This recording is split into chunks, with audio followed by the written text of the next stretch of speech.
The road to the town curled through misted forests and low hills.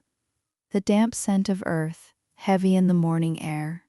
Cobblestones glistened under my boots as the rooftops rose like spectral spires through the fog. Something about this place felt wrong. Too clean, too deliberate. Even from a distance I sensed it. The pulse of fear, the quiet tension threading through streets and houses. I entered the town cautiously, moving past shuttered windows and hushed villagers. Their eyes followed me briefly, then darted away, avoiding confrontation. I could feel their curiosity and dread, and the knowledge that someone, or something, was already at work here. The tavern was a familiar reprieve. The smell of stew, the murmur of conversations, the clinking of mugs, all ordinary, yet strained. My eyes found a tattered notice pinned to the board. Help wanted. Noble estate plagued by strange vanishings. Reward offered to those brave enough to act.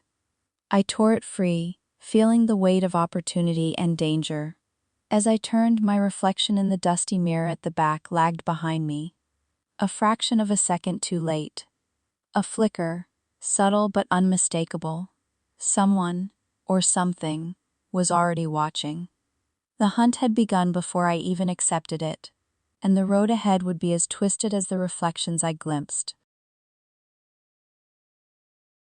The estate rose above the town, gleaming with polished windows and mirrored halls that captured the waning light. I was greeted by the noble couple, their smiles carefully measured, their eyes betraying a flicker of unease. They recounted the disappearances, servants vanishing mid-task, guests gone while mirrors reflected only an empty space. I asked about the mirrors, why the estate was lined with them. Their response was cautious, evasive. They wanted to preserve appearances, to hide the full truth. That arrogance, I knew, would cost lives. I disliked taking jobs from nobles.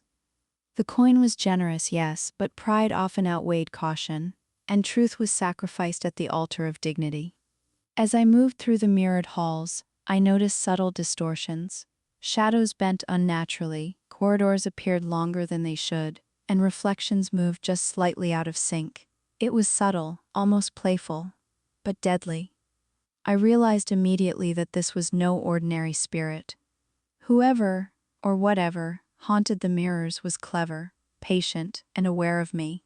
By the time I left the nobles, I had already begun planning. The estate itself was a trap, but one I could navigate with care. And I would. I wandered the mirrored halls, taking note of every reflection. The glass harvester moved with a grace that was not human, drifting through surfaces, always observing, always waiting. Its victims were drawn by curiosity, by the soft lure of seeing themselves, until they were gone, leaving faint silhouettes etched into glass.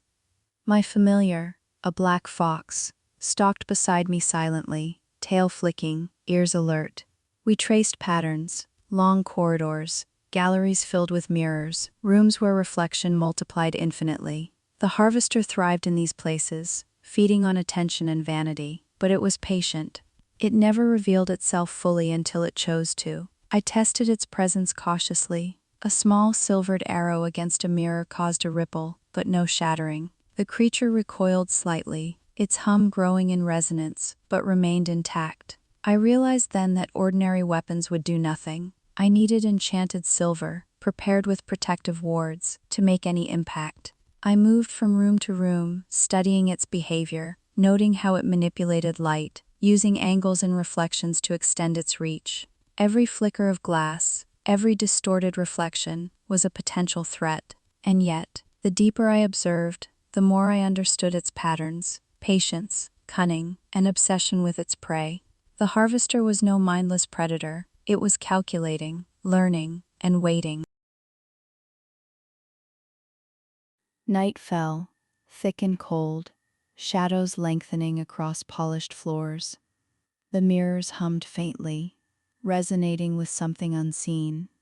I felt it before I saw it, a shift, a movement, a presence that was not entirely of this world. Then it appeared. A faceless figure, tall, fractured, shimmering as if built entirely of broken glass and mirrored shards. The sound of distant screams vibrated in the shards of its body, faint to undeniable. I drew my sword, which shifted into a whip, glowing with faint enchantment. I struck the nearest reflection. The shards trembled, but it did not fall. The harvester's awareness was obvious. It studied A, waiting for a mistake. I adjusted my approach, testing wards, moving in careful arc, and letting my familiar scout ahead in its raven form. Every step, every mirrored surface, was a potential trap. I realized the danger extended beyond simple reflection. The harvester was a vessel, a conduit. The true threat lurked deeper, unseen but feeding through this spirit. I withdrew to gather more knowledge, understanding that patience was as vital as strength in this hunt. Through careful observation, I discerned the presence of something darker. Some reflections pulsed with energy separate from the harvester's spirit. Something intelligent, malevolent, feeding off the terror of those trapped. I lured the harvester to a hall of mirrors at the estate's heart. Light fractured impossibly, creating endless paths and illusions. Shadows twisted, forming angles that should not exist. Within them I glimpsed the demon manipulating the spirit, its influence subtle but undeniable. The harvester, unaware of its manipulator, followed instinctively, drawn by the demon's tether. It was no longer just a cursed spirit, it was a pawn. I adjusted my strategy, free the spirit while weakening its master. Precision, patience, and control of the environment were now critical. The stakes had risen. I felt the pulse of dark energy in the mirrors, an almost sentient malice testing me. Any misstep could result in death, or worse, the permanent imprisonment of the estate's residents. I pressed the noble couple, demanding the truth. Hesitation, then confession. The noble woman's elder sister had obsessed over youth and beauty, performing secret rituals to preserve herself. She vanished years ago, and her spirit became trapped in the mirrors. The demon had latched onto the spirit, feeding from its anguish, manipulating its actions to claim more victims. The harvester was not malevolent by nature. It was a prisoner, a victim of circumstance. Understanding changed my approach. The task was no longer to simply destroy, but to liberate, while neutralizing the demon. I gathered my thoughts, noting every mirror, every reflection, every potential conduit for the demon's power. The estate's perfection was a lie, and I had to see through it to win. I prepared meticulously. Talismans to anchor the spirit, silver-tipped arrows, enchanted whipsword, potions to counter illusions and reflection-based attacks. My familiar prowled the halls in various forms, scouting, observing, and ready to strike. I whispered to the harvester's spirit, flickers of light responding to my presence, subtle but perceptible. It was aware I meant no harm, though still cautious. The demon's presence was heavier now, pulsing through mirrors like a heartbeat of malice. All tools in place, I waited for the deep night. The final confrontation required patience and calculated courage. One mistake could doom the spirit forever, or leave me trapped in a hall of infinite reflection. Night engulfed the estate. Mirrors pulsed with energy, reflecting impossible shapes, fracturing light into chaotic angles. The demon emerged fully, a shadow feeding through the harvester's form. The harvester appeared alongside it, instinctively drawn to defend itself. I moved strategically, using silver arrows, my whip sword, and shattering mirrors selectively to free trapped reflections while striking the demon. The battle was tense, every mirror a threat, every reflection a potential trap. Slowly, methodically, we weakened the demon, severing its tether to the harvester. Shards of glass and shadow fell around me as the spirit flickered, unstable but alive. The demon's form collapsed, dissipating into shadows that faded from the mirrors. The harvester's spirit flickered once, then dissolved into light, finally free. The estate, once a maze of fear and reflection, returned to ordinary form.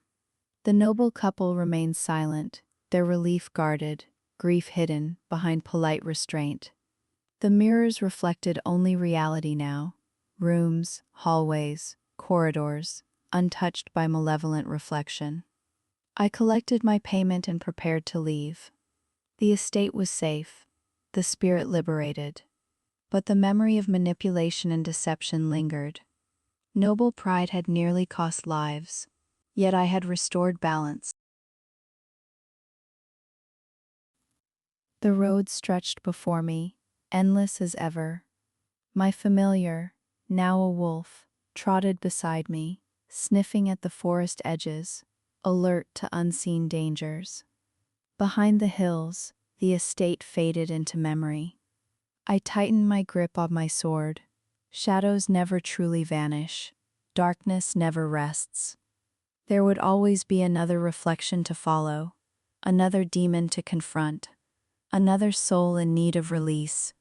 The road stretched ahead, endless as ever, and so I walked it, for there will always be another shadow, another hunt, waiting for me. Thanks for watching. If you enjoyed the story, leave a like and share your thoughts in the comments. Subscribe to follow Alira's next hunt.